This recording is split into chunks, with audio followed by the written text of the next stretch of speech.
A gente está com um mindset que algumas pessoas dizem, isso aí de aquecimento global é uma questão de opinião. Isso aí de defender bioma é questão de gente que abraça a árvore. Isso aí você fica, cara, como vocês não entendem isso? Como vocês não entendem que isso é política? Isso interfere nas ações políticas. Isso é uma opção para colocar os caras fazendo a defesa de tudo que for interesse de quem é forte economicamente. Tudo. Aí na retórica ele fala assim, não, mas hoje tá tudo interesse. Sim, tudo é interesse. No capitalismo sempre é assim. O que eu tava falando aqui, né? Isso aqui que eu tô fazendo vídeo no YouTube, eu tenho interesse. Se quiser me dar um superchat, não sei o que, é meu interesse que você dê isso tudo, né? Então é óbvio que o discurso do cara cola exatamente com o discurso anticapitalista. Mas aí ele vai falar anticapitalista para a dominação global de um comunismo secreto e não sei o que. Todos esses discursos se linkam. Todos esses discursos se linkam. Então não é que o negócio da Terra plana é perigoso porque as pessoas acreditam na Terra plana. Se você quiser acreditar que a Terra é uma tartaruga gigante no formato de um abacate, uma tartaruga em formato de abacate. Se você quiser acreditar que é esse que é o formato da Terra, o problema é seu. Mas a questão não é essa. Não é uma pessoa acreditando em uma coisa. É que essa estrutura de narrativa é para desmobilizar e enfraquecer instituições políticas como a instituição da universidade, que é uma instituição que tem por vocação fazer ciência, ao mesmo tempo que influencia na política. Se você desmobiliza, se você enfraquece a imagem da ciência em abstrato, não um cientista ou outro falando besteira, a ciência em abstrato, se você deslegitima a ciência em abstrato, ela para de ter força para influenciar na política. Então ela vai falar um monte de coisa sobre o mundo e não vai influenciar nas políticas públicas, porque o cara que está na política democrática liberal, ele não tem que dar satisfação para instituições, ele tem que dar satisfação para massas. Aí se a massa acredita que as instituições científicas não merecem importância, então o político não tem que dar satisfação para a ciência quando acontece alguma coisa relacionada à ciência. Então essa que é a gravidade desse tipo de brincadeira. Não é, porque eu acho que a Terra é assim ou assado. Dane-se o formato da que é gay gigantescamente. Só que isso vai dar reflexo lá no cara que nega que a vacina é importante, que você tem que vacinar as crianças. Vai dar lá no problema do aquecimento global. Aliás, estou fervendo aqui. Que ódio. Que ódio. É exatamente esta que é a merda. O Linkin, que é uma pessoa aqui que eu já tenho uma raiva dele pessoal, básica já estabelecida aqui, ele fez uma questão importante. Ele colocou assim, mas a questão do aquecimento global não é um debate mais político do que de fato factual? É engraçado, né? Mas mais político do que factual? É esse que é o problema, né? Tudo que envolve política pública é político. Agora, não tem envolvimento de conhecimento científico, é as duas coisas. Aí quando você mancha a ciência, você joga fora. Você não tem que escutar mais agora os especialistas da área. Aí os caras vão cavar 1, 2, 3 especialistas no mundo inteiro aí, que estão querendo ganhar dinheiro. E aí eles, ou querendo ganhar holofote, falam uma besteira totalmente fora da curva, e você para de entender como a ciência enquanto instituição funciona. A ciência enquanto instituição, ela não está interessada em uma opinião de um cientista. Não é assim, pegue um cientista para debater com um outro. Não é isso. Não é pegue um cientista. Porque debate, não sei se vocês viram aquela piada do Porta dos Fundos, né? Que coloca dois carinhas assim, eu acho isso, eu acho aquilo, aí faz piada com isso, né? Não é assim que se faz ciência. Ciência é o seguinte, é um monte de gente pesquisando, um monte de abobrinha, inclusive, que nem interessa pra gente, e esse monte de gente pesquisando um monte de coisa ao mesmo tempo vai chegando em sensos coletivos comuns. É o senso coletivo comum que produz essa ciência, né? Então é assim, é uma galeríssima gigantesca de especialistas que chega a um resultado acerca, por exemplo, da idade do humano na Terra. Por exemplo, a gente até um tempo atrás, até 2 anos atrás, você pegar vídeos mais antigos aí falando sobre o surgimento do humano moderno, você vai ouvir vídeos e vídeos do National Geographic, um monte de coisa, falando que o humano moderno surgiu há 200 mil anos atrás. Provavelmente, se você aprendeu isso há mais de 2 anos atrás, você conhece o humano moderno surgindo há pelo menos 200 mil anos atrás. Essa data mudou. Essa data mudou a partir de uma descoberta que foi feita sobretudo ali na região do norte da África, em Marrocos. E aí em Marrocos essa descoberta foi feita de vários fósseis que indicaram que agora é pelo menos 300 e tantos mil anos. Aí a gente tem o costume de falar, chutar pra... A gente não, né? Os caras que eu já li, já estudei um pouquinho, aí os caras falam, não, olha, se o último negócio tem pelo menos 300 mil anos, então a gente deve chutar aí pra trás que pelo menos 400 mil anos deveria existir o homem moderno. Então, se a gente tem essa referência, isso é uma comunidade científica. Você tem que pensar em comunidade. E aí é que tá, isso mistura com o negócio de individualismo, desse capitalismo de retardado mental que a gente tem aí, anarcomongoloidismo e tal. Não é uma questão individual. A ciência funciona como comunidade. Então o que mudou foi que a comunidade adquiriu uma informação nova. Aí essa informação nova entra e aí aumenta o escopo de conhecimento humano. De conhecimento humano, não é de conhecimento do cientista, é de conhecimento humano. Os humanos pararam e descobriram uma coisa nova. Aí entre esses humanos que estudam mais esse tema, eles têm essa hipótese, esse senso estabelecido. O Pirula fez, por exemplo, um vídeo muito bom sobre a dispersão humana, que ele falou sobre a ideia de que, por exemplo, quando eu aprendi os americanos, os humanos americanos, os humanos que chegaram aqui na região que a gente chama de América hoje, eles tinham chegado há pelo menos 13 mil anos. O mais antigo que tinha era 13 mil anos. Uns dias atrás eu fui começar a pesquisar, eu vi que tinha hipótese de que além dessa onda de 13 mil anos, poderia ter uma onda anterior, vindo pelas ilhas ali, que vem daquele caminho da Nova Zelândia, né? Tem umas ilhotas ali que eles poderiam ter vindo por ali. Tem outras hipóteses malucas que falam que os caras podem vir até de 30 mil anos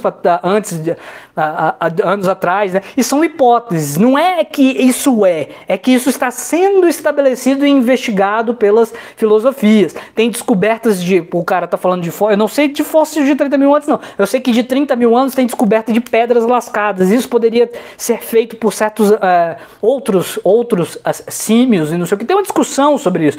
E aí é o seguinte, isso tudo é hipercomplexa, não é fóssil, né, é pedra lascada, né?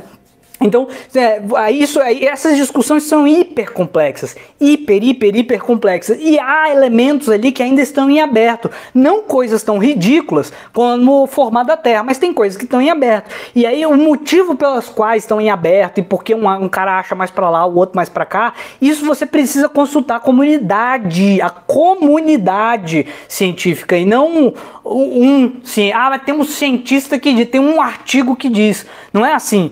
Então a questão é, esse cara que vem e diz pra você, eu sempre quis fazer o bem, eu só quero fazer o bem para as pessoas. Bom, individualmente ali, né, no anarcomongoloidismo, para a cabeça das pessoas que acham que o mundo é só indivíduos e que não há sociedade, né, acho que repetindo Margaret Thatcher, né?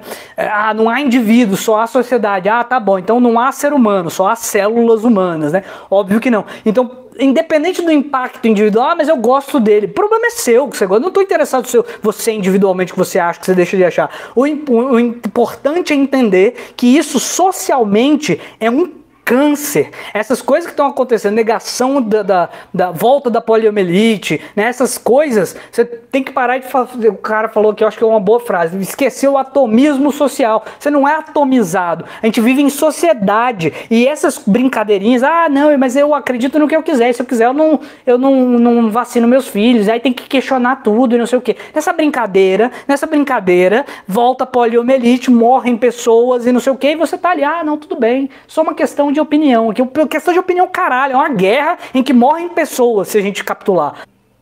E aí é que tá, para além de tudo isso, é importante a gente notar os efeitos sociais desse tipo de brincadeira. Isso não é brincadeira, isso é sério, não, mas é só você respeitar, respeito, aí você me respeita, eu respeito, a poliomielite volta, o sarampo volta, e tá todo mundo se respeitando aqui, em volta do sarampo, da poliomielite, das pessoas morrendo mais do que precisava por causa do coronavírus, todo mundo respeitado aqui. Então respeita aí todo mundo, eu vou continuar sendo chato do jeito que eu sou.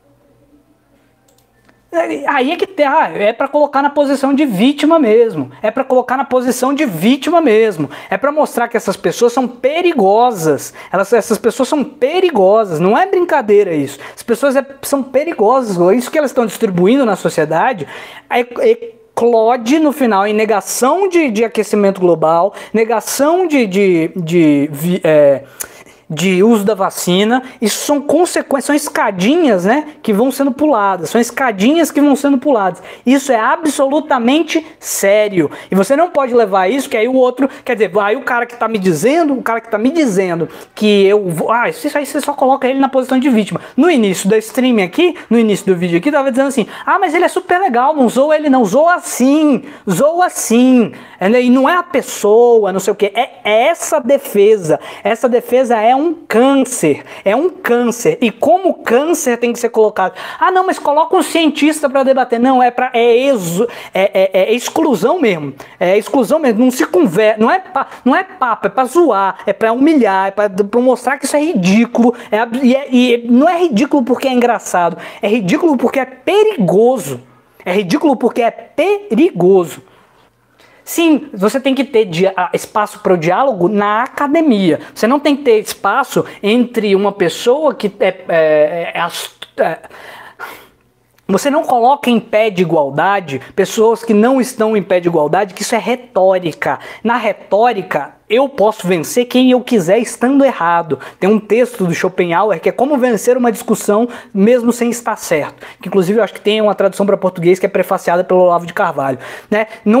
Diálogo, pau na bunda do diálogo. Não tô nem aí para diálogo. O negócio tem coisa que é verdade e tem coisa que é mentira e que mata pessoas. Mentiras que matam pessoas. Aí a questão o cientista lá do não sei o que estuda geologia, ele não tem nenhuma obrigação de descer da academia e descer não sei o que lá de marfim, que o pessoal fala, tem nenhuma obrigação de se igualar com a pessoa e de fazer um debate retórico, porque aí um debate retórico, o cara que fala besteira, ele pode ser um ótimo retor. Aí um ótimo retor, ele pode vencer o debate ainda que esteja errado. Então não se coloca um cientista para debater, porque cientista não é a arte de debater. O cientista, ele estuda um tema e ele aprende aquele tema. Inclusive, boa parte dos pesquisadores não são bons professores. Vocês sabiam disso? Às vezes tem um pesquisador na sua universidade que é um excelente pesquisador. Aí ele vai tentar te dar aula, você não entende bosta nenhuma do que ele está ensinando.